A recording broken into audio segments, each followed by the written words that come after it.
Well, this is the big one, the biggest stage of the weekend, and it's called the Big Wall. We're going to cover every car on this stage, and it's sensational with a massive winch wall right in the middle. So let's go over and check out the action now. 3, 2, 1, go! Now this is the second last stage of the event, and really the last of the real serious competition.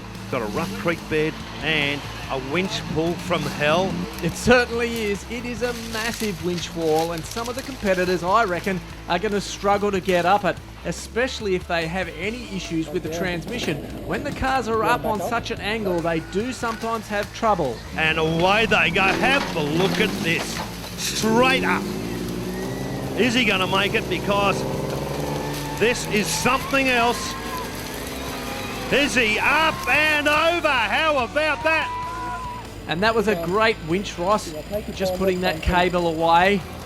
Now, Goat's taken off without Moscow. This is probably part of their strategy. Moscow's going to run over to the finish whilst Goat drives around the last of the course out in the paddock. Here we can see him turning around the witches' hats and heading back to the finish where Moscow's waiting, put the gear away and then back into the truck and finishing the stage. Well, the next truck is the BMS Racing Team, Reese Burgess, Sam Dow. This is a very fast truck. It's relatively new, in fact. It hasn't done very many events at all, but this thing has got plenty of power. He is Yeah, he's not slowing down there at all for anything. Tell you what, take no prisoners. He wants to drive up there without any winch, but he won't be able to do that. Sam's out. He's waiting with a clear winch.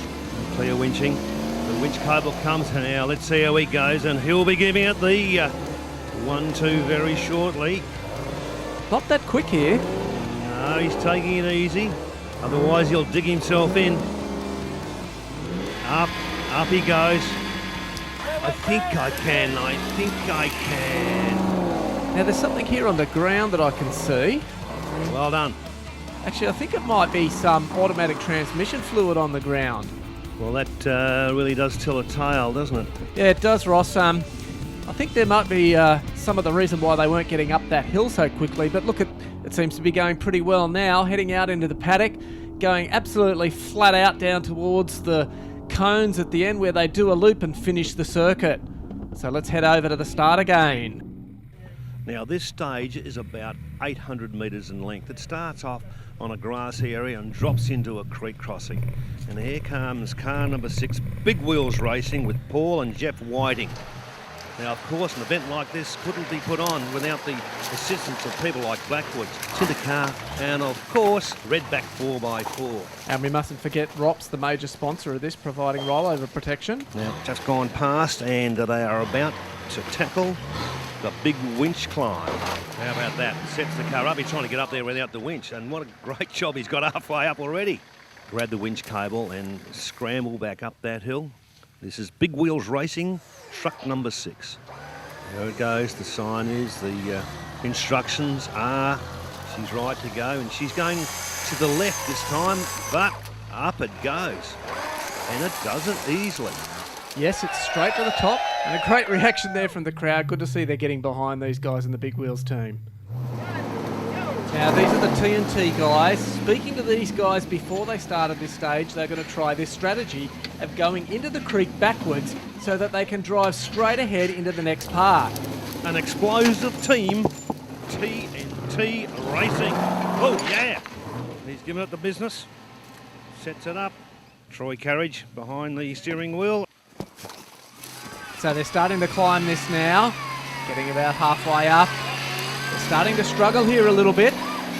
How about that? Yep, they are struggling. Now, they better be careful of that whistle. That whistle can give them a penalty if they ignore it. And they're off at a great rate of knots to the end of the stage. The next truck through is Stockers with Lockers. Dave Casey and David Gregg. Truck number 11. And Ross, we've just had word in that TNT, the last truck, were the fastest on this stage so far. A pretty slick team here. They've been going pretty well. And off he goes. He's going to dive in and give it the number. Oh, yeah. Oh, yeah. And he's made that to the top really well there. And And screaming away from the top of this winch wall, across the paddock and around one of the witches' hats, giving it the gun here. Oh no, he's tipped it over. He's on his roof. That's not good at all. Look at that, he's on his roof. Doesn't look like too much damage, and they're just trying to winch it up. So you got up the wall, but tripped and fell here. Yeah, just come in too hot, eh? Yeah? Yeah, should have flicked it back to two-wheel drive.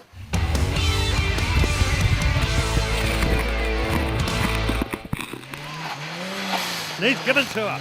Hold the phone, here we go. He's going to have a big go here. Certainly came up quick, so this is going to be a big challenge. There's plenty of people supporting him here.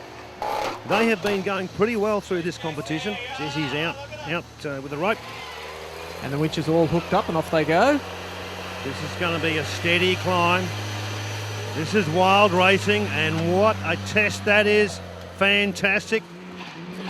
That was a very quick climb, and they're out into the paddock now, really showing some speed there as they head down towards the witches' hats and the figure eight. Once they've done this figure eight, it's then a quick sprint back to the finish. Now, this is where the Stockers guys rolled their truck, but the Wild Racing team are through without any incident. You can see how easily they could go over when they're doing that turn down the bottom and off to the finish, and that's a great run for them. Ruffnut Racing, truck number 10, and interestingly they actually started in reverse off the start line so they could actually reverse into this creek and get away smartly. A couple of other vehicles have done that, but obviously these guys have been around for some time and know what they're doing. Peter Riley and Duncan Dando. It's all to do with getting through the stage at the fastest time. Away we go. Nice and easy, this one. Just crawling up, slowly up he goes. Less haste does the business. Now the officials just quickly checking belts are done up. Safety is paramount in this. We've already mentioned it once, but always checking those belts for safety. The next wall warrior is Anarchy Racing, truck number 4, John Dannett. And Raymond Newton in the co-driver seat, another Nissan GQ Shorty, 5-litre Holden, automatic. Winch cable is jammed. This is a mad panic now. Has he got it free? This truck has only got a 12-volt winch, and that could cause a problem here. He is really struggling to get up. I'd be very surprised if he makes up this hill at this stage.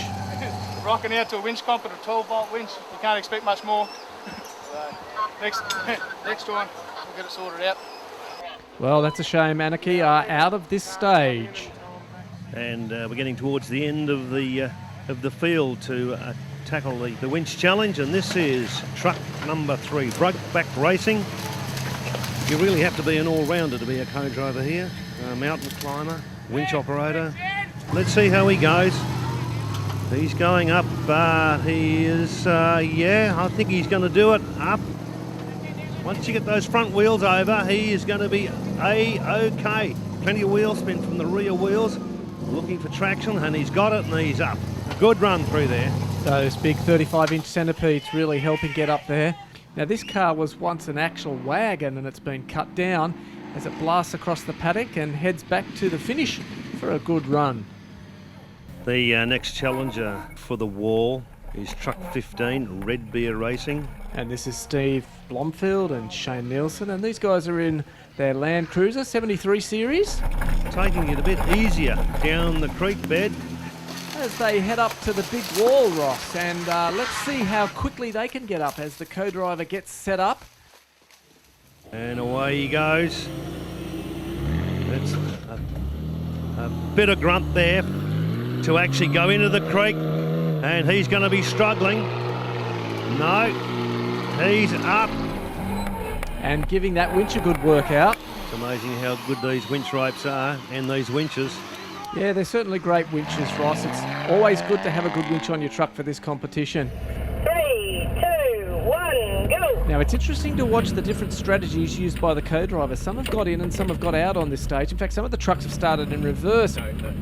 Mitchell Horn and Regan Case here. And are now on the stage in the Horny Racing machine, the Toyota LC75. Now, this sport is really a whole lot of extremes. It is amazing on what they put these vehicles through. And for those punters that have never been to one and seen it live, I'll give you the tip. You should go and check one out. Another well-presented truck. Radiator mounted on the rear with the big fans to make sure she keeps cool.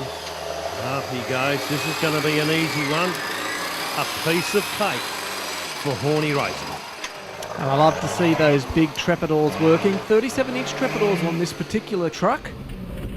As they head around to the finish of the stage. Great work from the Horny Racing team. We're going to head back over to the start now. And the next truck, dodging a few big boulders, is the Rangi, number 9, Diff Eater, Chris Mosley and Liam Davis. Set the car up early. Dives in to get the strap to go around the tree. All ready for the hill? Oh yeah, we'll see how we go, mate. We've only got a 12-volt winch, so hopefully she gets us up there. Now, the interesting thing about that comment, a 12-volt winch. Now, if you want to be successful in this game, you really need to have the big winch. And the big winch would cost you around $10,000. But I tell you what, it certainly pays to have that big winch. As we've seen, there's been a few failures here with the amount of power that some of these winches have got. Is he gonna? He's gonna do it. Up and over. Good effort. Good effort. That certainly was an awesome effort, Ross. Now, back over at the start, we've got the ARB Rockhampton team. Now, these guys don't have a problem with their winch. They've certainly got a big one. 9.5 worn, Rust Tough modified triple motor winch, so it's got plenty of grunt. Having a bit of trouble getting through this reasonably rough creek crossing. Car number 14, or truck number 14. The ARB Rockhampton Entry, Greg McDonald and Josh Garner. And Josh should be getting out of that truck pretty quickly so we can go and set up that winch rope up the top of the hill. Winch clear. Away we go. And he's just going to use the throttle to take it up slowly. This is a good climb. He's stuck. Oh, that winch doesn't sound good. I think he's got a problem with the winch. In fact, yes, he has. He's going to be out of this stage. That's terrible luck for these guys. Wrap that up as much. Now, we talked a little bit earlier about gearboxes as the last truck goes onto the stage. Sometimes when you've got an auto, the oil will run to the back of the gearbox and you'll lose drive. So if you're buying a new Hyundai or a Ford Fiesta and you want to do something like you've just seen, buy a manual. This is car number 12, or truck number 12, Hound Dog Racing, Shane Marsden and Trent Wust. Action stations, and away we go now. He's going to drive it up, and he has made it. Another good effort there from the Hound Dog Racing team. And that brings us to the end of this stage. These guys have just got to complete it, and then it's all over. What a great event this stage was, and let's now head over to the results. And there you can see the TNT Racing team held onto the lead after setting the stage time early on in the event. We have the Horny Racing team coming second, Brokeback Racing third, Wild Racing fourth, and Ruffnut Racing sitting in fifth place. We head over to the back markers and you'll see there those 0 points for those guys with winch failures and also the rollover. Now let's head into the overall results, where we can see that Simon Wild and Jesse Eggins in the Wild Racing team are holding on to the lead. But will they be able to maintain that with 100 points up for grabs in the last stage?